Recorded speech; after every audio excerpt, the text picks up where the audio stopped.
बिस्मिल्लाहिर्रहमानिर्रहीम। अस्सलाम वालेकुम जी। 7.1 क्वेश्चन नंबर 5 आज सॉल्व करेंगे हम।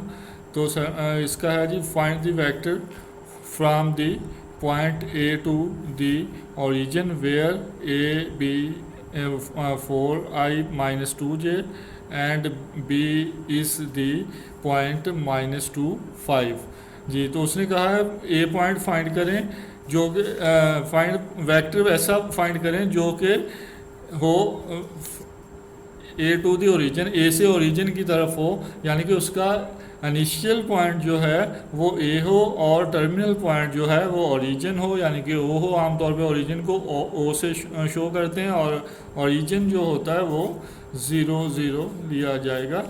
तो इसको उसने कहा है, और ए बी वेक्टर बता दिया है, बी पॉइंट भी बता दिया हुआ है। तो सबसे पहले देखते हैं जी, ए बी उसने जो वेक्टर बताया वो है 4i-2j और बी पॉइंट भी बता दिया। तो हम लेट करते हैं कि हमारे पास जो ए पॉइंट है उसके जो कोऑर्डिनेट्स हैं वो एक्स वाई हैं। पहले हमें देखें, जिस तरह ओ का हमें पता चल गया कि ओ 0 0 है, इसी तरह अगर हमें ए पॉइंट मिल जाएगा तो फिर हम ए टू ओ वेक्टर जो है आसानी से लिख सकेंगे। बिल्कुल क्वेश्चन नंबर 1 की तरह का क्वेश्चन ये बन जाएगा। लेकिन हमें पहले ए के जो कोऑर्डिनेट्स हैं उनकी ज़रूरत होगी, ए के कोऑर्डिनेट्स होने चाहिए।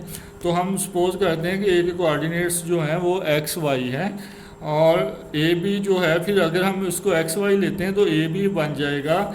देखें, ए से बी जब जाएंगे तो -2 में से एक्स माइनस होगा और आई के साथ आ जाएगा। इसी तरह से 5 में से बी जो है, ए टू बी है इसलिए बी वाले में से माइनस किया जाएगा, 5 माइनस वाई करेंगे और जे आ जाएगा। जबकि उसने खुद जो हमें दिया हुआ था ए बी वो था 4i-2j। अब देखें, एक हमने सपोज किया था, उस हिसाब से हमारे पास बन गया, दूसरा उसने दिया हुआ था। दोनों को हम कंपेयर करते हैं। तो जब कंपेयर करेंगे -2 -x i, और ये आई कंपोनेंट था जो हमने सपोज करके निकाला था, जबकि जो उसने आई कंपोनेंट ए बी का दिया था वो 4 था।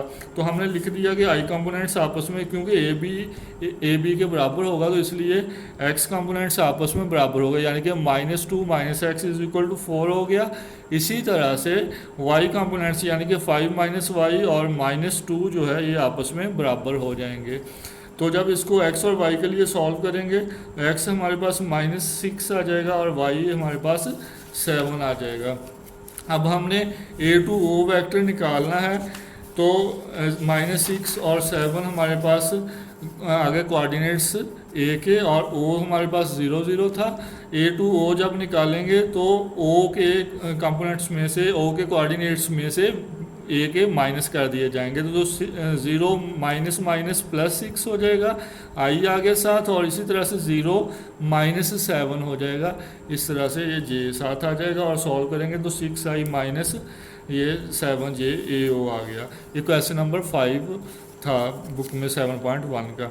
उसके बाद क्वेश्चन नंबर 6 पे आते हैं, फाइंड अ यूनिट वेक्टर। उसने कहा कि यूनिट वेक्टर जो है तलाश करें, बताएं कि यूनिट वेक्टर क्या होगा। किसका यूनिट वेक्टर पूछा है?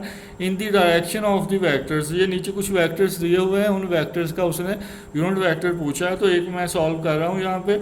यह है -300√2 i -1/2j। तो ये वेक्टर एक दिया हुआ है, इसका हमसे पूछा जा रहा है जी यूनिट वेक्टर। तो यूनिट वेक्टर निकालने के लिए हमने कल देखा था कि इसके जो फार्मूला था यूनिट वेक्टर का, वेक्टर ओवर वेक्टर मैग्नीट्यूड की जाती है, तो फिर यूनिट वेक्टर हमें मिल जाता है। तो सबसे पहले वेक्टर की मैग्नीट्यूड हम फाइंड करते हैं। तो वेक्टर की मैग्नीट्यूड फाइंड करने का तरीका होता है कि आई कंपोनेंट स्क्वायर प्लस जे कंपोनेंट स्क्वायर।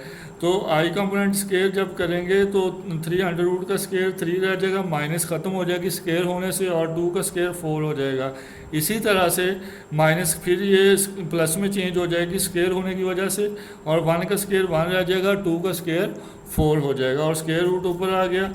ये 3/4 एंड 1/4 ऐड किया तो 4/4 हो गया, स्क्वायर रूट लिया तो 1 आ गया।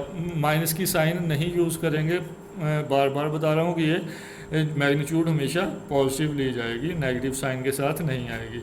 उसके बाद अगर हम चाहते हैं जी, जो हमें उसने कहा था यूनिट वेक्टर फाइंड करें, तो यूनिट वेक्टर फाइंड करने का तरीका क्या होगा, यूनिट वेक्टर फाइंड किया जाएगा एक वेक्टर ओवर वेक्टर मैग्नीट्यूड से। वी हैट हमने लिखा, हैट मीन ये यूनिट वेक्टर का साइन है। तो ये देखें जी, वेक्टर को वेक्टर की मैग्नीट्यूड पे डिवाइड किया तो यहाँ पे इत्फाकन मैग्नीट्यूड 1 आई थी, 1 पे डिवाइड करेंगे तो कोई फ़र्क नहीं पड़ेगा, तो वही आंसर आ जाएगा जो वेक्टर दिया हुआ था। अगर मैग्नीट्यूड कुछ और होती तो फिर ज़ाहिर है उससे डिवाइड करते तो फ़र्क भी पड़ता आंसर के ऊपर जी। तो क्वेश्चन नंबर 7, क्वेश्चन नंबर 7 है ये हमारे पास, if A B and C are respectively the points, ये ए बी सी पॉइंट्स दे दिए हैं। Use vector method, vector method का इस्तेमाल करते हुए to find the coordinates of the point D.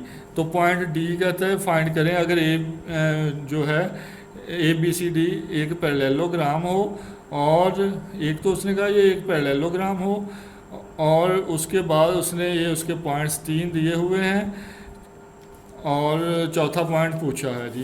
तो हमने पैरेललोग्राम एक ड्रा करने की कोशिश की पहले, तो जी ये ड्रा किया ए बी, फिर उसके बाद बी सी, फिर जो है हमारे पास इसी तरह से ये सी डी और ये ए बी सी डी आपके पास एक पैरेललोग्राम आ गई। ए का उसने बताया हुआ है 2 - 4, बी बताया गया है जी 40, सी बताया गया है 1 6, डी फाइंड करना है। तो डी को हमने सपोज कर लिया, लेट कर लिया कि ये एक्स वाई है।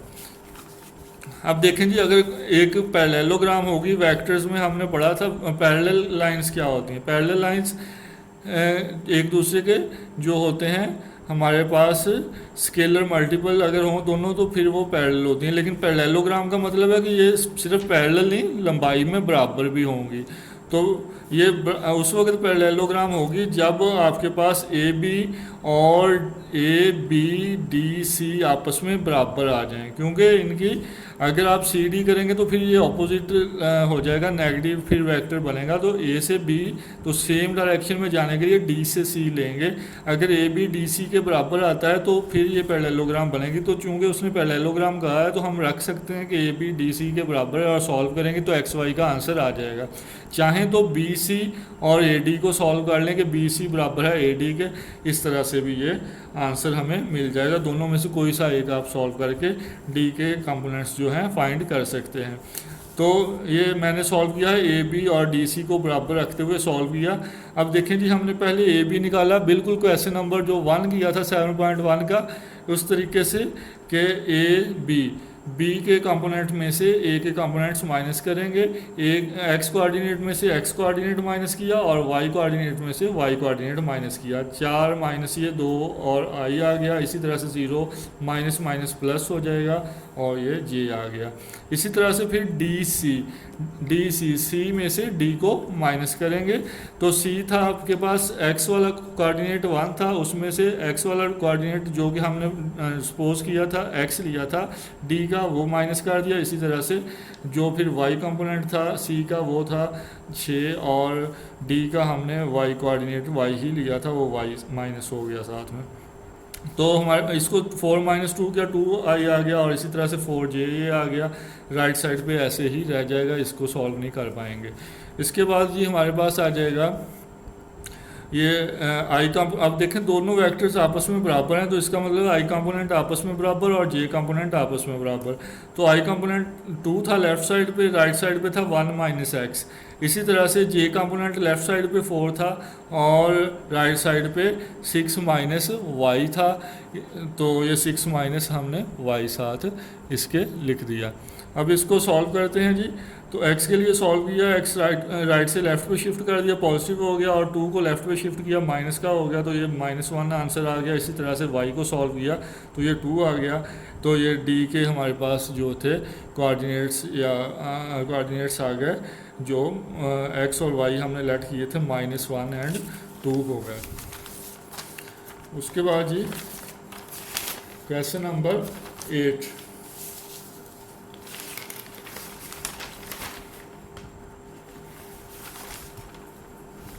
क्वेश्चन नंबर 8 है जी कि पहले 7 का ही सेकंड पार्ट देख लें। उसका है कि if A D B C is a parallelogram. जो फर्स्ट पार्ट था उसमें था A B C D parallelogram, तो उस वक्त बताएं डी क्या होगा, और इसके सेकंड पार्ट में कह दिया उसने A D B C is a parallelogram. तो इसको सॉल्व करने के लिए ज़रा फिर ये हमने दोबारा से पैरेललोग्राम ड्रा की, तो ए के बाद डी आ रहा था तो इधर डी हमने लिखा, फिर बी आ रहा था, फिर सी आ रहा था, इस तरह से लिखा। तो बाकी सेम कंडीशन ये है कि ए डी बराबर होगा, अगर ये पैरेललोग्राम है तो ए डी बराबर होगा सी बी के, और इसी तरह से एक्स और वाई के लिए सॉल्व कर देंगे। ये जो थोड़ी सी चेंज आई थी वो मैंने आपको यहाँ पे बता दी। क्वेश्चन नंबर 8 देखते हैं जी। तो क्वेश्चन नंबर 8 है if B C and D are respectively, ये पॉइंट्स दे दिए हैं, use vector method to find the coordinates of point ए।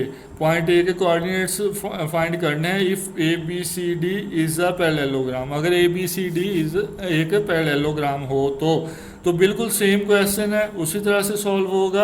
उसमें डी छोड़ा हुआ था, इसमें उसने ए छोड़ा हुआ है, बाकी उसी तरह से हमने वो पैरेललोग्राम ड्रा किया है, और उसके बाद सेम वही कंडीशन लिखी है कि ए बी बराबर है डी सी के, और ए बी को सॉल्व किया, एक्स में से एक्स माइनस एक्स कंपोनेंट में से एक्स कंपोनेंट माइनस किया, और वाई कोऑर्डिनेट में से वाई कोऑर्डिनेट माइनस किया।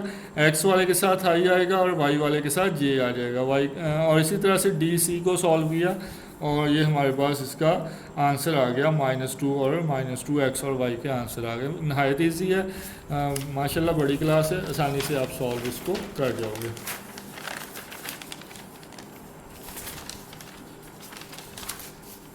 जी, क्वेश्चन नंबर 8 है, उसका सेकंड पार्ट देखें। अभी 8 जो किया था उसका फर्स्ट पार्ट आपने देखा, अब सेकंड पार्ट में वो कह रहा है कि ई के कंपोनेंट्स, ई के कोऑर्डिनेट्स फाइंड करें। कब फाइंड करें? जब ए ई बी डी एक पैरेललोग्राम हो।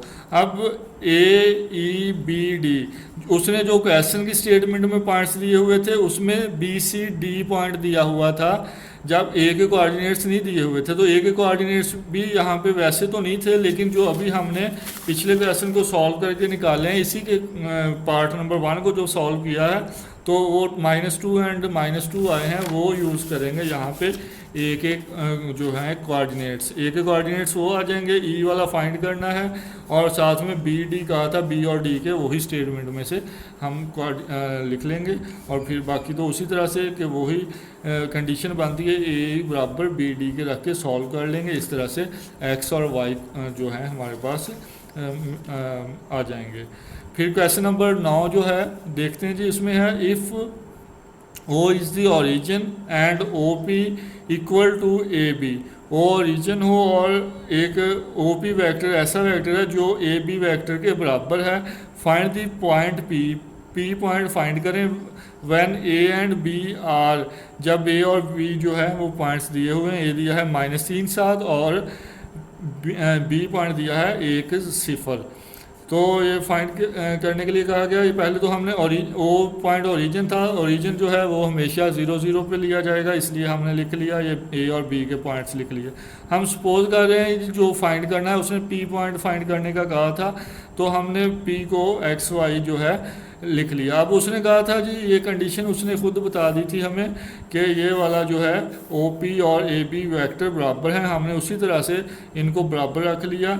और ओ पी के लिए लिखेंगे जी, पी के कोऑर्डिनेट्स में से ओ के कोऑर्डिनेट्स माइनस करेंगे, यानी कि एक्स -0 हो जाएगा और वाई माइनस भी 0 हो जाएगा। एक्स वाले के साथ आई आ जाएगा, वाई वाले के साथ ये आ जाएगा। इसी तरह से ए बी जो है, बी में से ए को माइनस कर दिया जाएगा, तो एक -3 को जब माइनस करेंगे तो +3 हो जाएगा, तो ये 4i हो जाएगा। इसी तरह से -7 जे हो जाएगा 0 -7 करने से। तो इस तरह से ये एक्स और वाई की वैल्यू निकल आई। एक्स और वाई क्या था जी, हमने सपोज किया था पॉइंट पी, तो ये हमारे पास पॉइंट पी की वैल्यू निकल आई है जी 4 एंड 7। क्वेश्चन नंबर 10 है जी, आज का लास्ट क्वेश्चन। क्वेश्चन नंबर 10 कह रहा है जी, use vectors to show that A B C D is a parallelogram. Vectors की मदद से साबित करें कि ए बी सी डी एक पैरेललोग्राम बनती है। When the points A B C and D are 0 0 A0 BC and B minus AC रिस्पेक्टिवली। ये ABCD के पॉइंट्स दे दिए। A जो है 0 0 उसने कहा है, B जो है A10 का है, और C जो है BC का है, और D जो है उसने बताया है जी हमें B माइनस A, और Y कोऑर्डिनेट है इसका C। तो अब उसने कहा कि साबित करेंगे ये एक पैरेललोग्राम है। अगर ये एक अगर ABCD जब एक पैरेललोग्राम होगी उस वक्त होगी जब इसके ऑपोजिट साइड्स आपस में बराबर हों। अगर ऑपोजिट साइड्स आपस में बराबर नहीं होंगी तो ये पैरेललोग्राम नहीं बन सकती। तो हमने वेक्टर्स की मदद से साबित करना है। तो हम देखेंगे जी कि सेम डायरेक्शन में चलेंगे। अगर A से B लेंगे तो ऊपर वाला भी D से C लेंगे। ये होना चाहिए। दो चीज़ें हमें प्रूव करनी है। एक है जी AB जो है वो बराबर आ गया DC के होना चाहिए। दूसरी चीज़ हमने फाइंड करनी है कि BC जो है वो बराबर हो AD के। तो अगर ये दोनों इस तरह से बराबर हो जाते हैं तो फिर हम साबित कर देंगे कि ये साबित हो जाएगा कि ये एक पैरेललोग्राम ही है। तो पहले हम AB फाइंड करते हैं। AB के लिए A और B के कोऑर्डिनेट्स, A और B पॉइंट जो होगा उसको सॉल्व करेंगे जी। A to B अगर करना है तो B में से A को माइनस करेंगे। X कोऑर्डिनेट में से X कोऑर्डिनेट माइनस किया तो A माइनस 0 हो गया, साथ में I इसके आ जाएगा। इसी तरह से Y कोऑर्डिनेट में से Y कोऑर्डिनेट माइनस किया और साथ में इसके J लिखा जाएगा। अब इसको सॉल्व करेंगे तो 0 माइनस करने से फ़र्क नहीं आएगा। इसी तरह से AI प्लस 0J हमारे पास रह जाएगा। यह इसको हमने नंबर 1 इक्वेशन कह दिया। फिर इसी तरह से DC को सॉल्व करते हैं जी। DC को जब सॉल्व करेंगे तो ये हो जाएगा हमारे पास जो C के कंपोनेंट्स हैं उसमें से C के कंपोनेंट में से D के कंपोनेंट्स को माइनस करेंगे तो ये B जो है X कोऑर्डिनेट है। इसी तरह से D का X कोऑर्डिनेट है B माइनस A। तो देखें B में से जब माइनस करेंगे B माइनस A तो ये इस तरह से हमारे पास आ जाएगा B into minus into B minus A। तो जब ये सॉल्व होगा ब्रैकेट ओपन होगी तो माइनस B हो जाएगा, माइनस माइनस प्लस A हो जाएगा और ये I बन जाएगा इस तरह से। और फिर इसी तरह से Y कोऑर्डिनेट में से Y कोऑर्डिनेट यानी कि C में से C को माइनस किया तो ये 0 हो जाएगा। देखें AB का आंसर था A प्लस 0J और इसी तरह DC का भी आंसर आया AI प्लस 0J। ये दोनों आपस में बराबर हो गए।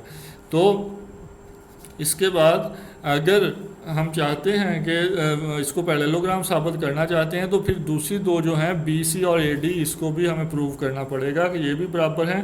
तो इनको सॉल्व किया हमने BC के लिए और पहले AD को सॉल्व किया है जी। AD है हमारे पास D में से A कोऑर्डिनेट्स माइनस करेंगे, D पॉइंट में से A को माइनस किया जाएगा, B माइनस A हो गया और इसमें से 0 माइनस करेंगे तो ये 0 वैसे ही ख़त्म हो जाएगा, B माइनस AI रह जाएगा। इसी तरह से C माइनस 0 करेंगे तो ये भी हमारे पास CJ ही रह जाएगा। ये थर्ड हो गया।